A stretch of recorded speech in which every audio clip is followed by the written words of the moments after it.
¿Qué es lo que vamos a mirar en esta mañana? Ganando en las células. En Proverbios capítulo 11, versículo 30, vamos a estar leyendo, y también Mateo capítulo 9, versículo 35 en adelante. Vamos a ponernos de pie una vez más y vamos a estar leyendo esta palabra. Proverbios capítulo 11, versículo 30, dice así la palabra del Señor: el fruto del justo es árbol de vida, y el que gana almas es sabio. Y Mateo capítulo 9, versículo 35 dice: recorría Jesús todas las ciudades y aldeas, enseñando en las sinagogas de ellos y predicando el evangelio del reino, y sanando toda enfermedad y toda dolencia en el pueblo. Y al ver las multitudes tuvo compasión de ellas, porque estaban desamparadas y dispersas como ovejas que no tienen pastor. Entonces dijo a sus discípulos: a la verdad la mies es mucha, mas los obreros pocos. Rogad pues al Señor de la mies que envíe obreros a su mies. El fruto del justo es árbol de vida, y el que gana almas es sabio. Señor, te damos gracias en esta mañana por tu palabra. Gracias, Señor, por bendecir nuestras vidas. Gracias, Señor, por enriquecernos con tu palabra. Tú conoces la necesidad y tú la acomodas conforme a la necesidad de cada corazón. Gracias, Padre, en el nombre de Jesús. Amén.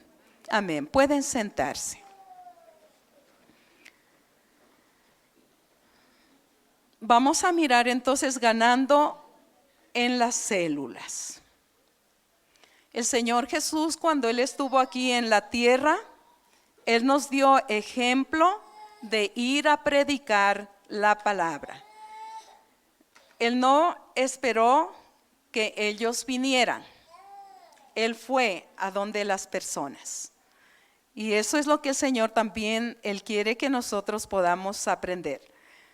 Luego dice la palabra que Él envió a sus 12 discípulos y los mandó de 2 en 2 para que ellos predicaran la palabra.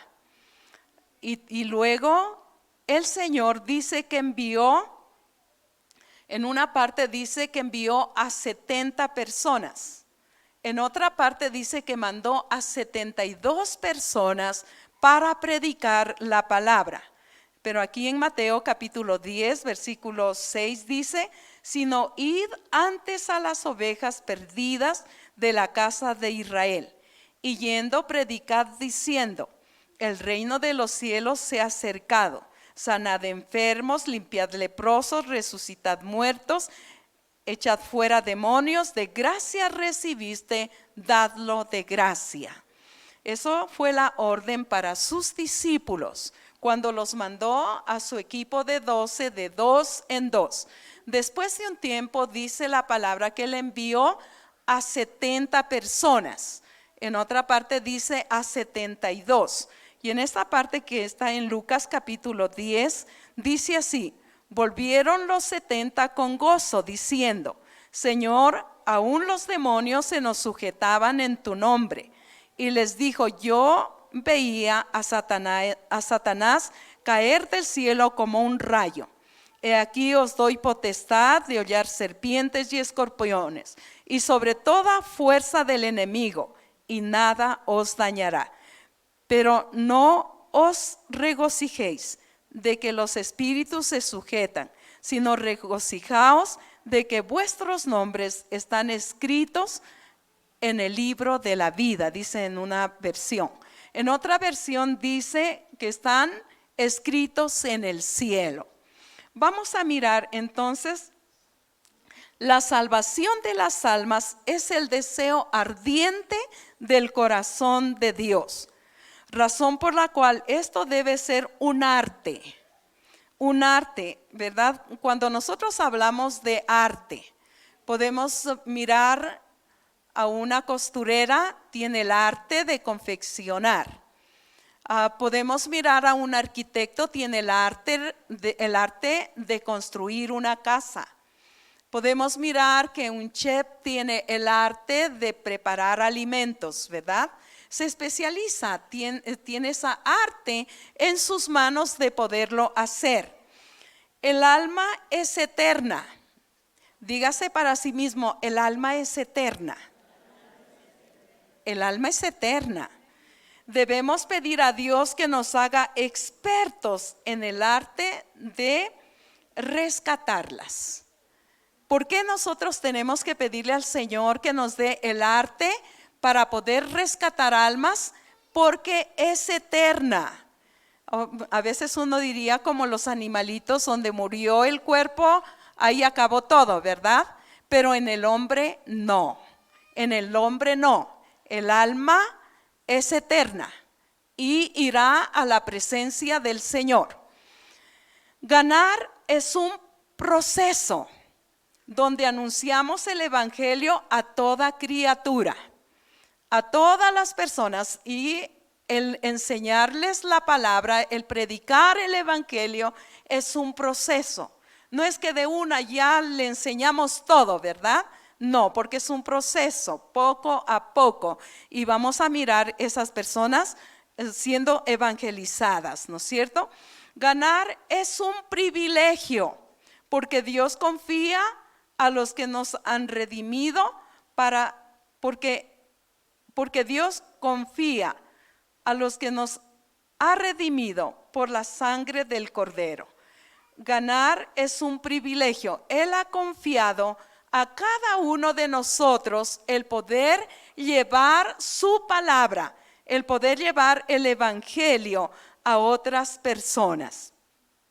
En Daniel capítulo 12, versículo 3 dice: los entendidos resplandecerán como el resplandor del firmamento, y los que enseñan la justicia a la multitud, o los que enseñan la palabra, o los que enseñan el evangelio, como las estrellas a perpetua eternidad. Una persona que enseña el evangelio, que enseña la palabra, que enseña la justicia de Dios, dice la palabra que resplandecerá su rostro, resplandecerá su vida como las estrellas. ¿Usted ha podido mirar las estrellas? Sí las puede mirar, pero si usted se queda, casi no podrá mirar completamente, ¿verdad? Es tremendo porque hay un resplandor. El ganar es un acto de humildad. El ganar almas es un acto de humildad. Jesús tuvo que dejar el trono de gloria, despojándose de toda su deidad y hacerse hombre. Él tuvo que dejar toda su gloria. Y él tuvo que ser humilde para poder venir aquí a la tierra, para poder compartir el evangelio, para poder anunciar las buenas nuevas de salvación. Vamos a mirar en Filipenses capítulo 2, versículo 5 en adelante, dice, y esto habla el apóstol Pablo, respecto del Señor Jesús, y dice así: haya pues en vosotros este sentir que hubo también en Cristo Jesús, el cual siendo en forma de Dios, no estimó el ser igual a Dios como a cosa que aferrarse, sino que se despojó a sí mismo, tomando forma de siervo, hecho semejante a los hombres, y estando en la condición de hombre, se humilló a sí mismo, haciéndose obediente hasta la muerte y muerte de cruz. Aquí nosotros podemos mirar, él se humilló, se hizo un hombre, así como nosotros, para poder llegar y tocar nuestras vidas, para poder entendernos, ¿verdad? Porque de otra manera, si él no hubiera venido aquí a la tierra, difícilmente hubiese sido el que el evangelio nos hubiera podido cambiar. Él es el que trajo el evangelio, ¿verdad? Para podernos salvar. Ganar es una demostración de amor. Cuando Jesús llega a nuestras vidas, Él derrama su amor en nuestros corazones. Y al derramar su amor, es tremendo porque nosotros recibimos el amor de Dios en nuestras vidas. Y al tener el amor de Dios en nuestras vidas, podemos compartir el evangelio a otras personas. Difícilmente, si no hay el amor de Dios en nuestras vidas, no podremos compartir el evangelio. Pero cuando el Señor vino, nos cambió. El amor de Dios ha sido derramado en nuestros corazones y podemos compartir el evangelio a otras personas. Entonces, ganar es una demostración de amor. Y vamos a mirar lo que dice en Santiago capítulo 5, versículo 20. Dice: sepa que el que haga volver al pecador del error de su camino, salvará de muerte un alma y cubrirá multitud de pecados. Tremendo, ¿verdad? A veces usted ha mirado a algún vecino, alguna persona que conoció al Señor y después le ve que anda en fiestas, borracheras, que ya no anda en el camino del Señor, y usted lo deja. No, tenemos una gran responsabilidad, el podernos acercar a esa persona, porque nosotros sabíamos bien con claridad que esa persona amaba a Jesús. Y qué bueno lo que nos dice aquí en Santiago: sepa que el que haga volver al pecador del error de su camino, salvará de muerte un alma y cubrirá multitud de pecados. Cubrirá multitud de pecados. A veces nosotros miramos en estos tiempos que hemos mirado situaciones difíciles en nuestro país. Y qué ganas mejor de encerrarnos en nuestra casita y quedarnos ahí y no salir, por el temor, por el miedo que a lo mejor ya nos va a pasar algo a nosotros, ¿verdad? Tremendo. Pero es algo tan bonito el poder mirar cómo el Señor Jesucristo, aún estando en la cruz, hay esperanza. Él murió en medio de dos ladrones. Y uno quisiera en estos días, yo decía, estos que matan deben morir también de la misma manera. Y un coraje, una molestia, pero después yo dije, no puede ser, ¿verdad? El Señor da la oportunidad. Y es tremendo porque Él murió en medio de dos ladrones, malhechores, matones y de todo. El Señor, quién sabe, Él tiene todavía gente que a lo mejor están sirviéndole al diablo, pero el Señor tiene esas vidas que tiene propósito para ellos. Dios nos tenga misericordia, más que pronunciar muerte, el pedirle al Señor que salve esas vidas. El Señor, cuando estaba en la cruz y cuando uno de ellos lo miró al Señor y le dijo: Señor, acuérdate de mí cuando vengas en tu reino. Era la última oportunidad que este hombre tenía. Ya no había oportunidad, estaba muriendo en la cruz. Tremendo, ¿verdad? Y el Señor le responde: hoy estarás conmigo en el paraíso. ¡Qué tremendo! Las cosas viejas pasaron, he aquí todas son hechas nuevas. Aunque tal vez era un ladrón, matón, reo y de todo, porque eso era. Pero la esperanza la encontró a la última hora. ¡Qué tremendo! Hoy estarás conmigo en el paraíso. ¿Quién sabe si el Señor a esas personas, lo único que uno tiene que hacer es orar? Sálvalos, Señor. Más que pronunciar, acábalos, destrúyelos, mátalos y de todo. Esa es la ira del hombre.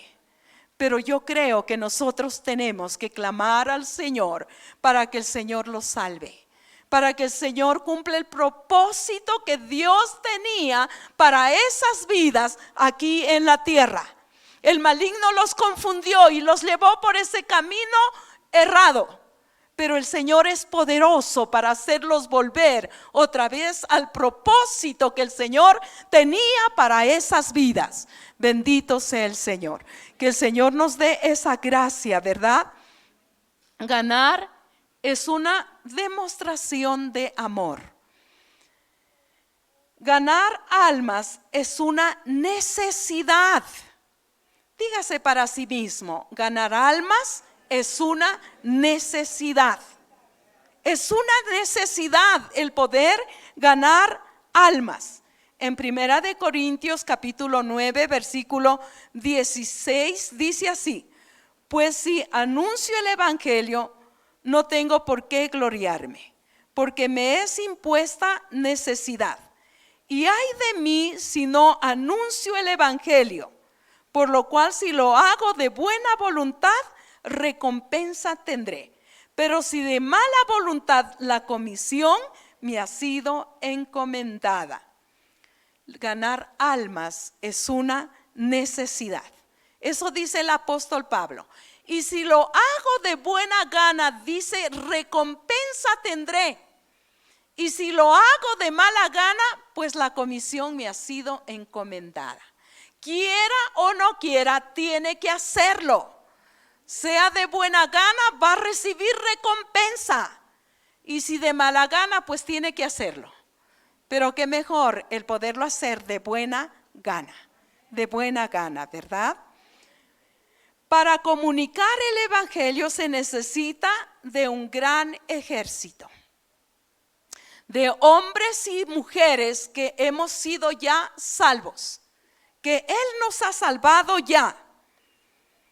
El apóstol Pablo, él dijo estas palabras en Romanos capítulo 1 versículo 16: porque no me avergüenzo del evangelio, porque es poder de Dios para salvación a todo aquel que cree, al judío primeramente y también al griego. A veces como que viene vergüenza el predicar el evangelio. Y nosotros podemos darnos cuenta que el Señor respalda su palabra. Cuando usted lleva la palabra del Señor, Él respalda. ¿Quién sabe? Si esa persona no conocía al Señor y esa persona está enferma, espere un milagro, porque el Señor le va a sanar a esa persona. Solo para hacerle ver que hay poder en su palabra. Bendito sea el Señor. En Primera de Corintios capítulo 1 versículo 18 dice: porque la palabra de la cruz es locura a los que se pierden, pero a los que se salvan, esto es a nosotros, es poder de Dios. Para los que se pierden, ¿qué es lo que dice la palabra? Es locura. Es locura. Yo estaba acordándome cuando mi mamá se convirtió al Señor. Y cuando ella se iba a bautizar, la familia de parte de mi papá le creían que estaba loca, vieja, ya vieja. Si conocen a las gallinas que están empollando para traer pollitos y como que abren sus alas, están culecas y así todas bravas, ¿verdad? Entonces decía, se ha convertido porque se habían enterado que ella se iba a bautizar.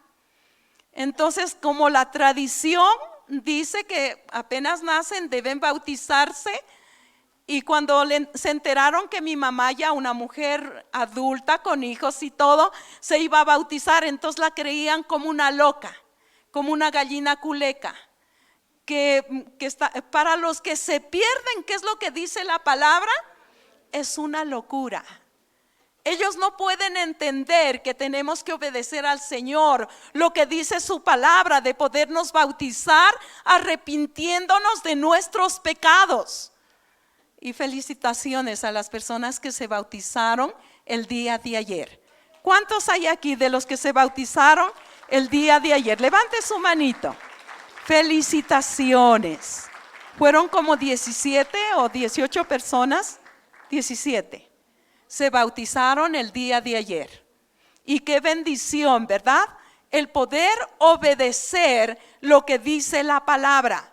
Pero el mundo no puede entender. El mundo piensa que hay que bautizarse chiquitos como la tradición. Pero la palabra nos manda, arrepintiéndonos de nuestros pecados, el poder bautizarnos, obedecer al Señor. Porque la palabra de la cruz es locura a los que se pierden. Pero para los que se salvan, esto es para nosotros, es poder de Dios. Bendito sea el Señor. En 1 Corintios capítulo 9 versículo 22 dice así: me he hecho débil a los débiles, para ganar a los débiles. A todos me he hecho de todo, para que todos, de todos modos, salve a algunos. Eso es lo que dice el apóstol Pablo. O sea, él no le importaba, ¿verdad? No le importaba el hacerse a cualquier persona. El apóstol Pablo se propone a ganar, sin importar la posición social o su nivel cultural o su origen racial. A él no le importaba. Lo importante para él era predicarles el mensaje de salvación, el llevar la palabra a esas vidas. Y es algo tan bonito el poder mirar el apóstol Pablo. Él no solamente era el que llevaba la palabra, sino que él también le recomendó a Timoteo. En 2 de Timoteo capítulo 4 versículo 1 y 2 dice así: te encarezco delante de Dios y del Señor Jesucristo, que juzgará a los vivos y a los muertos en su manifestación y en su reino, que prediques la palabra, que instes a tiempo y fuera de tiempo, redarguye, reprende, exhorta con toda paciencia y doctrina. Aquí nosotros podemos mirar, la palabra redarguye, la palabra corrige, la palabra nos muestra el camino, la palabra nos enseña a vivir bien, ¿verdad? Bendito sea el Señor. Y aquí el apóstol Pablo le dice: no tengas miedo, reprende, redarguye, enseña la palabra, predica. Y eso en ese tiempo ahora es para nosotros. También el mismo apóstol Pablo, él, aunque ya no está, por medio de su Espíritu Santo, él está motivándonos a que nosotros prediquemos la palabra. Y es algo tan hermoso el poder mirar cómo el Señor elogia los pies de las personas que predican la palabra. En Isaías 52 versículo 7 dice así: cuán hermosos son sobre los montes los pies del que trae alegres nuevas, del que anuncia la paz, del que trae nuevas de bien, del que publica salvación, del que dice a Sión: tu Dios reina. Cuán hermosos son los pies. Véase los pies, tal vez bonitos zapatos, buenas medias, pero qué lindo lo que dice la palabra. Son hermosos los pies de los que predican la palabra. Y eso es tan bonito, el que nosotros no debemos preocuparnos. Es hermoso que usted debe obedecer. Y la palabra sale y el Señor hará lo que Él quiera. Dice en Isaías 55 versículos 10 y 12: porque como desciende del cielo la lluvia y la nieve y no vuelve allá, sino que riega la tierra y la hace germinar y producir, y da semilla al que siembra y pan al que come, así será mi palabra que sale de mi boca. No volverá a mí vacía, sino que hará lo que yo quiero y será prosperada en aquello para que la envié. Porque con alegría saldréis y con paz seréis vueltos. Los montes y los collados levantarán canción delante de vosotros, y todos los árboles del campo darán palmadas de aplauso. No debemos preocuparnos. Qué importante es saber que debemos llevar la palabra, porque ella hará lo que el Señor quiere que haga en la vida de una persona. Una vez una mujer me decía, una joven, mi mamá no quiere oír el evangelio. Ya no sé qué hacer, pero ella no quiere saber nada de mí. Y un día lo que ella le había dicho a su mamá: mamita, el Señor la ama, Jesús la ama. Y es tremendo porque pasó un tiempo y vino la mamá y dijo: ya no puedo más. Esa palabra que mi hija me dijo, que Cristo me ama, es como un martillo en mi corazón. Jesús te ama, Jesús te ama, Jesús te ama, y esa palabra no me deja en paz. ¿Qué debo hacer? Qué tremendo, ¿verdad? Es el Señor el que toca el corazón, aunque tal vez no pueda decir más y pueda decir: Cristo te ama. Yo recuerdo que en alguna ocasión, cuando nosotros estábamos arrendando en una casa, me llamó la dueña de casa porque recién nos habíamos pasado, y cuando yo contesté ya me di cuenta que era la dueña de casa, y le dije: Dios le bendiga, y ella no me contestó nada. Y se quedó así, no me respondía. Y yo decía: Dios mío, ¿qué será que le pasó? Y estaba preocupada porque no me respondía. Y después ella me dijo: es que nadie me ha dicho que Dios me bendiga. Y ella fue impactada por esa palabra. Qué tremendo, ¿verdad? Qué lindo es el Señor. Él quiere que nosotros podamos hablar de Él.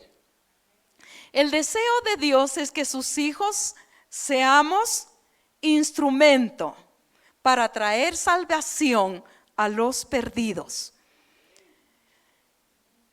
Él hubiera podido llamar a los ángeles y ellos en un día evangelizarían el mundo entero, pero el Señor no le plació llamar a los ángeles. Al Señor le plació llamarle a usted y a mí para que podamos llevar el evangelio a todas las personas. Bendito sea el Señor. Bendito sea el Señor. El Señor elogia los pies polvorientos, a los pies sudados, a esos pies callosos tal vez, malolientes. A Él no le importa. Lo que a Él le importa, que esos pies puedan llevar el evangelio del Señor. Bendito sea el Señor. Por eso el Señor Jesús lavó los pies de los discípulos.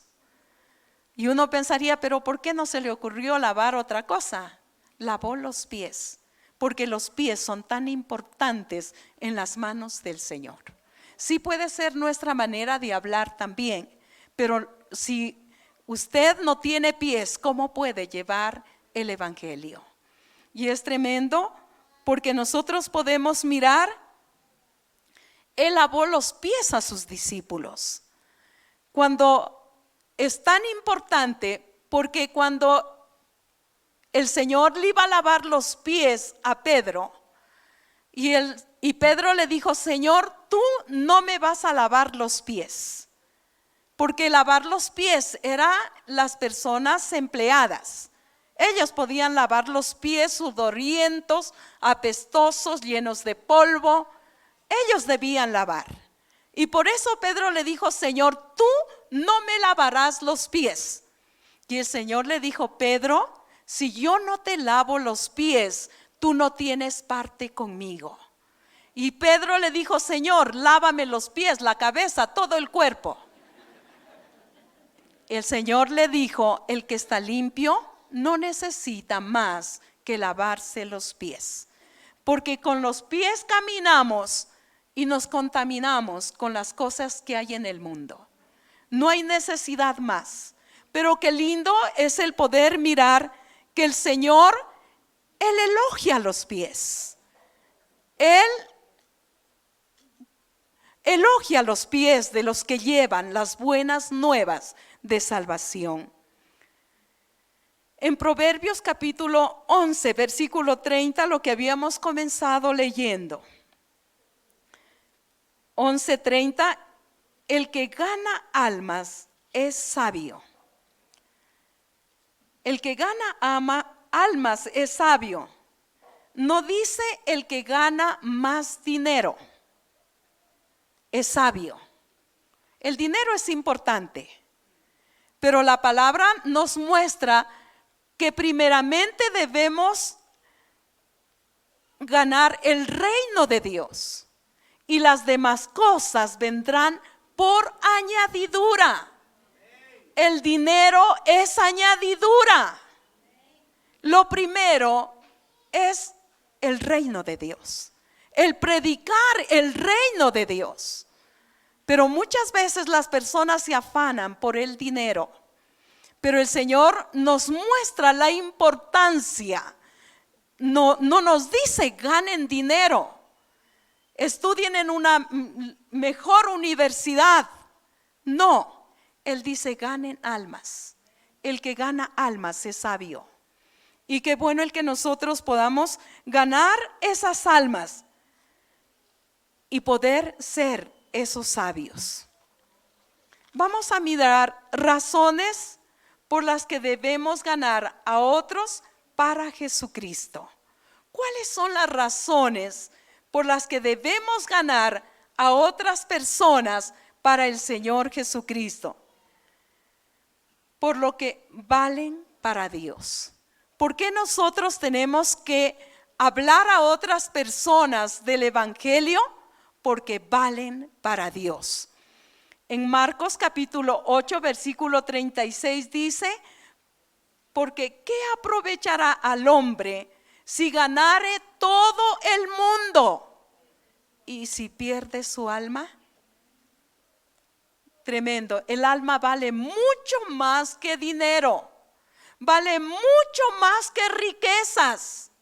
Por eso cuando usted predica a una persona y esa persona se convierte al Señor, la palabra dice que hay fiesta en los cielos por un pecador que se arrepiente. O sea, no habla de multitudes. Si el Señor nos da multitudes, qué bien. Pero si usted tan solo gana una vida para el Señor, hay fiesta en los cielos. Bendito sea el Señor. Porque ¿qué aprovechará al hombre si ganare todo el mundo y perdiere su alma? En Ezequiel capítulo 18 versículo 4 dice, he aquí que todas las almas son mías. Como el alma del Padre, así el alma del Hijo es mía. El alma que pecare, esa morirá. O sea, para Dios es tan valioso una alma. Dice que son de Él, pero también dice, el alma que pecare, esa morirá. Y por eso nosotros tenemos que predicar el Evangelio. En Romanos capítulo 3, versículo 23 dice, por cuanto todos pecaron, están destituidos de la gloria de Dios. ¿Por qué nosotros tenemos que predicar el Evangelio? Y aquí nos habla porque todos pecaron. No hay una persona que pueda decir, no, yo no pequé. Todos pecaron, dice la palabra, y por cuanto todos pecaron, están destituidos de la gloria de Dios. Están separados, alejados de Dios. Y por eso nosotros tenemos que predicar el Evangelio para que ellos reconozcan y se acerquen al Señor. Bendito sea Dios. Jesús pagó un precio muy alto. Él derramó su sangre preciosa en el Calvario, como de un cordero sin mancha y sin contaminación. Por eso la fe en el Señor Jesucristo es el único medio para experimentar la salvación. No hay otro camino. Tal vez muchos pueden mostrar tantos caminos, ¿verdad? Pero tal vez para hacer otras cosas. Hay muchas personas que dicen, hay muchos caminos para ir a Roma, pero hay un solo camino para la salvación. Y ese camino nos muestra en Juan 14, versículo 6. Jesús le dijo, yo soy el camino, la verdad y la vida, y nadie viene al Padre sino por mí. Todos hemos sido llamados a rescatar esas vidas que caminan sin fe y sin esperanza. Necesitamos decirle al Señor, heme aquí, envíame a mí. Y a veces como que tenemos temor, ¿verdad? De poder decirle esas palabras al Señor. Y a veces como que nos conformamos solamente en nosotros ser cristianos, el seguir al Señor, y nos olvidamos de los que están alrededor nuestro. La iglesia trabajamos con células. Y qué bueno el que nosotros podamos ganar vidas para llevar a nuestra célula, para que ahí puedan ser edificados. Hay células que son cerradas. Quiere decir cerradas porque son células solamente de líderes. Es como nuestra célula que nosotros tenemos con líderes, que ellos son pastores que edifican la vida de muchas personas. A esa célula no podemos invitar a otras personas. Es solamente de líderes y ellos son edificados allí. Pero hay otras células que son abiertas y son evangelísticas. Y a esas sí podemos llevar a cualquier persona. Y ahí llevamos al vecino, a cualquier otra persona, para que puedan recibir la palabra. Y que nuestra célula se convierta en célula cuando haya 5 personas. Antes de eso, si hay 1 o 2, es un hogar de paz. Pero si ya hay 5 personas, se llama una célula. Pero no podemos conformarnos el poder tener una célula solo de 5 personas. Pasa 1 año, 2 años, 3 años y con 5 personas en la célula. Eso debe preocuparme. ¿Qué pasa? Algo está andando mal. No estoy anunciando el evangelio. No estoy predicando a otras personas. Porque mi célula puede crecer 12, 13 personas. Y cuando la célula llega a esa cantidad, puedo mandar a una persona que ya se ha preparado, puedo mandarle a abrir con un poco ya de esas personas, abrir una célula. Y así el comenzar a crecer, a multiplicarse. Pero muchas veces nos hemos conformado con tener 5, 3 personas. Tengo mi célula, estoy feliz con eso y no crezco. Debo preguntarme a mí mismo qué es lo que está pasando. No estoy haciendo lo que el Señor me ha mandado. Ahora, ¿qué es una célula? Es un pequeño grupo integrado por personas que se reúnen una vez a la semana con el propósito de crecer de una manera integral, centrados en la palabra del Señor. Amén, centrados en aprender la palabra del Señor. En la célula nosotros encontramos un anfitrión, un líder, un asistente y las personas que van a la célula. Vamos a mirar. ¿Quién es el anfitrión? Es la persona que facilita la casa y debe ser una persona de testimonio. Debe ser una persona que ama a Dios y que está lista para abrir su casa arreglándola y poniéndola bien, y aún haciendo un cafecito para poder recibir a las personas que van a la célula. Debe tener amor, debe ser una persona que sea cariñosa. Yo sé que el amor de Dios le puede hacer cariñosa y puede abrir con cariño, con amor, aunque vea como sea que llega la persona. Tal vez a veces será mal vestida, bien vestida, o a veces con recelo de poderle hacer pasar. Pero Dios nos dé esa gracia. Eso debe ser el anfitrión, la persona que facilita la casa a donde se va a reunir las personas. Luego debe haber un líder. Es la persona capacitada para dirigir la célula. No es cualquier persona.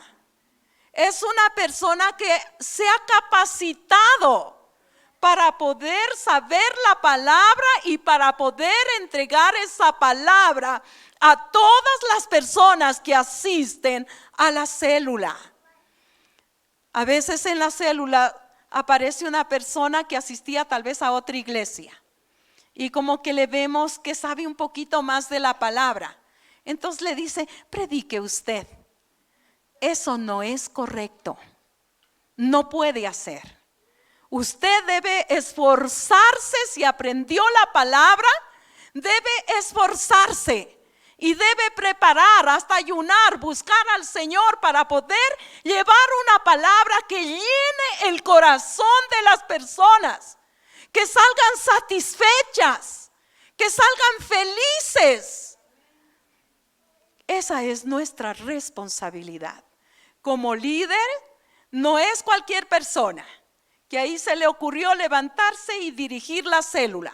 Es una persona que se ha preparado en escuela de líderes siervos, que sabe cómo llevar la palabra, sabe cómo enseñarla, sabe cómo darla a las personas. Bendito sea el Señor. Y luego miramos el asistente. ¿Quién es el asistente? Es la mano derecha del líder, o a veces se le llama el Timoteo. Claro, el apóstol Pablo le llamaba Timoteo porque era un joven que estaba fiel junto con él y le podía encargar todo, hasta para predicar, lo que sea, lo mandaba a otros lugares llevando la palabra. Entonces el asistente es la mano derecha del líder, que cuando el líder no puede ir a la célula, entonces, ¿qué es lo que hace el asistente? Le puede reemplazar al líder, puede dar la enseñanza, él puede orar, puede cantar, puede hacer lo que el líder hace y puede recibir a las personas. Y luego tenemos los participantes, todos los miembros activos y personas invitadas a la célula, que ellos van para poder recibir la palabra. No puede faltar estas 4 personas: el anfitrión, el líder, el asistente y los participantes. De eso se conforma una célula. Ahora vamos a mirar el propósito de las células. Es abrir las puertas para que nuestros familiares sean salvos. Y nosotros miramos el ejemplo de Cornelio. Cuando él abrió su casa para que venga Pedro a predicar la palabra, él no fue solito. Él llamó a sus familiares, llamó a sus compañeros de trabajo, llamó a sus vecinos. Ese lugar estaba lleno cuando Pedro entró para predicar el evangelio. Y es tremendo porque ni siquiera él apenas dice la palabra que comenzó a hablar, el Espíritu de Dios descendió en ese lugar y todos fueron llenos del Espíritu Santo. Bendito sea el Señor. Bendito sea el Señor. Nosotros somos responsables de nuestra familia. A veces uno dice, el pastor es el responsable, mi líder es el responsable. No, sépalo bien que no. El responsable es usted, porque usted ha recibido la palabra, porque usted ha recibido el mensaje de salvación, porque usted ha visto la transformación, el cambio, todo lo que el Señor ha hecho en su vida. Y usted es responsable de su familia, es responsable de sus vecinos, es responsable de sus compañeros de trabajo. Tal vez usted dice, nadie me va a confrontar. El Señor un día nos va a confrontar.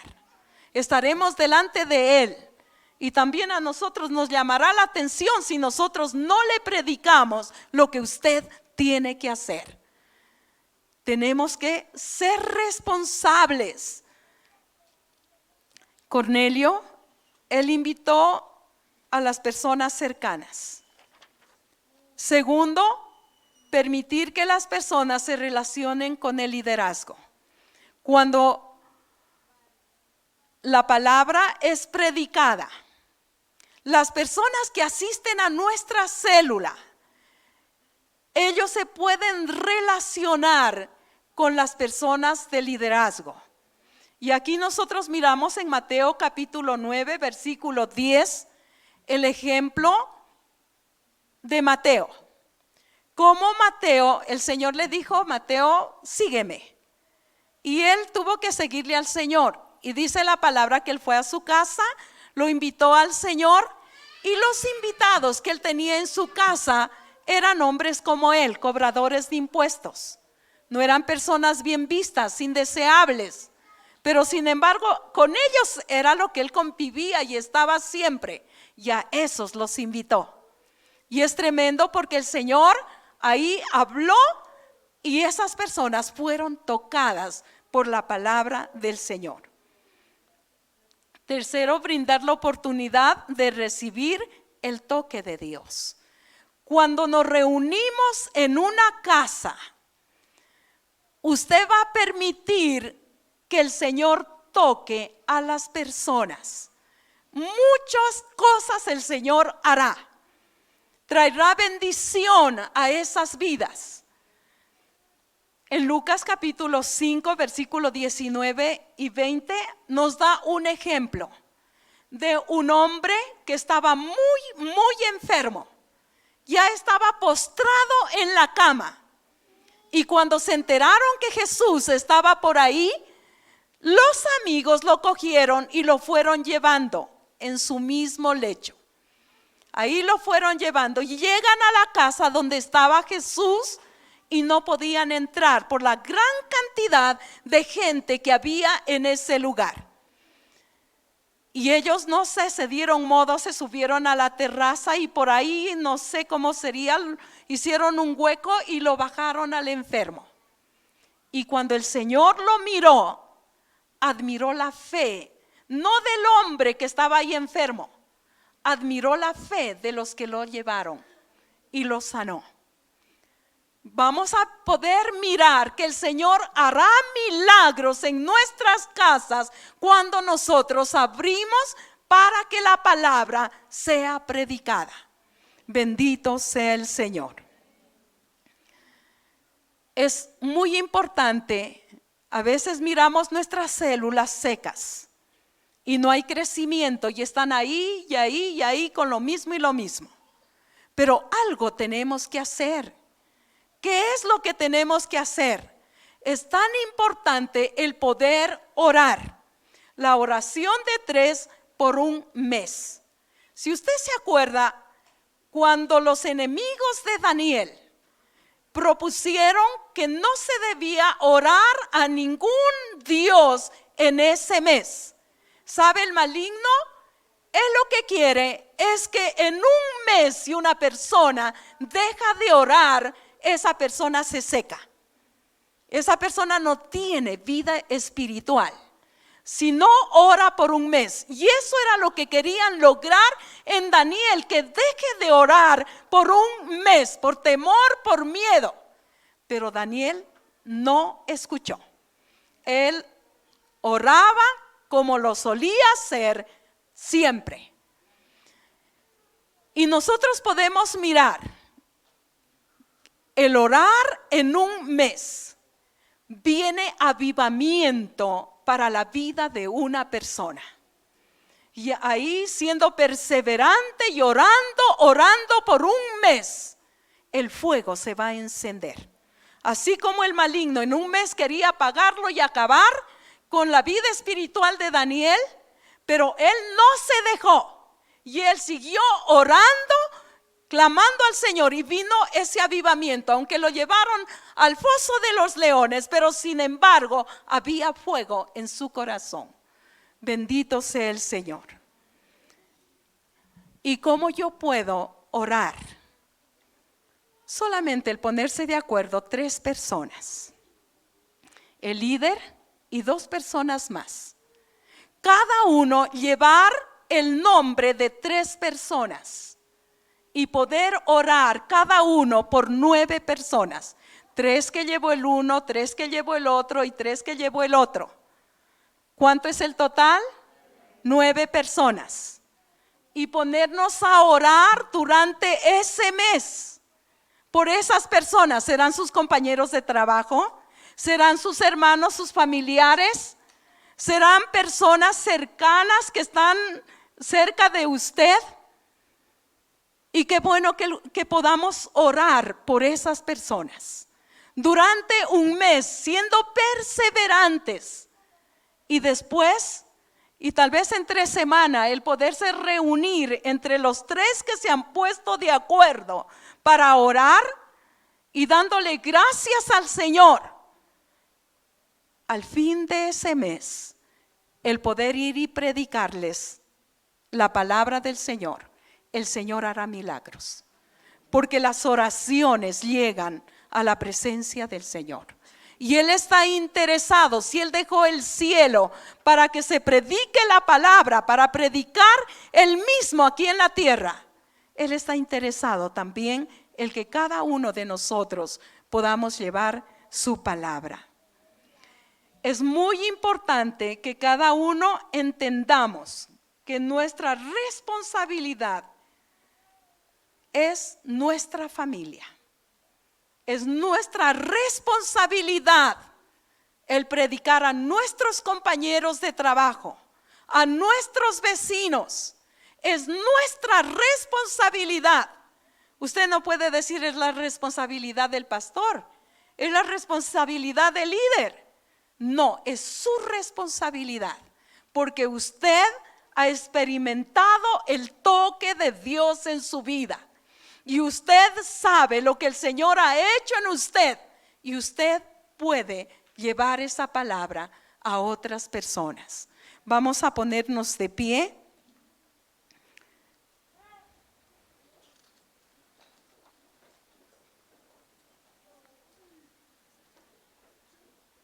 El fruto del justo es árbol de vida, y el que gana almas es sabio. Jesús, Él recorría por todos los lugares y podemos mirar que hubo compasión en su corazón. Nosotros debemos orar al Señor para que Él ponga esa compasión por el que se pierde. Esa compasión, solamente cuando hay compasión, el amor de Dios en nuestras vidas, podremos enseñar a las personas. Tal vez la jovencita dice: ¿yo a quién voy a enseñar? Hay muchos jóvenes. Tal vez la señora, ¿a quién va a enseñar? A otras señoras. Y el caballero, ¿a quién va a enseñar? A otros caballeros. Podemos hacerlo. Cerrados sus ojitos. Y hoy pueda mirar, he predicado la palabra, he contado a otros lo que Jesús ha hecho en mi vida. Señor Jesús, te damos gracias en esta tarde. Te agradecemos, Señor, porque tú estás interesado por la salvación de toda la humanidad. Por eso dejaste el cielo para venir a evangelizar. Y gracias, Señor, porque tu palabra llegó a nuestras vidas, Señor. No sé cómo fue lo que llegó, de cualquier manera llegó a nuestra casa, llegó a nuestra familia, llegó a nuestras vidas, Señor, y te agradecemos porque nos cambiaste, nos transformaste, Señor. Y danos la gracia, Señor, para que nosotros podamos también hacer lo mismo. Muchos oraron y ayunaron, lloraron delante de ti, para que nosotros vengamos a tu camino, Señor. Y que nosotros podamos, al ver experimentado la bendición tuya, podamos hacer lo mismo, Señor. El poder orar, clamar, interceder, para que otras personas vengan a salvación, Señor. Los tiempos están cercanos, Señor, de la venida tuya, Señor, pero tú tienes misericordia. Y por eso, Señor, todavía nos das ese tiempo. La palabra dice que la maldad se aumenta, y así lo vemos, Señor. Pero tu misericordia es tan grande, Señor, porque tú quieres ver a todas las personas arrepentidas y siguiéndote a ti, Señor. Porque no quieres que el hombre vaya al infierno, vaya a condenación. Tú quieres que el hombre vaya a salvación. El hombre no fue creado para ir al infierno, fue creado para la adoración tuya, Señor. Y hoy te damos gracias, Padre. Te agradecemos, Señor, en esta tarde. Agradecidos a ti, Señor, por el milagro que tú hiciste en nuestra vida, en nuestra familia. Pero hoy te rogamos, Señor, que nos des esa compasión en nuestro corazón, ese amor, para poder llevar este evangelio a otras personas, Señor. Te damos muchas gracias. Te agradecemos, Señor. Cerrados sus ojitos ahí donde está.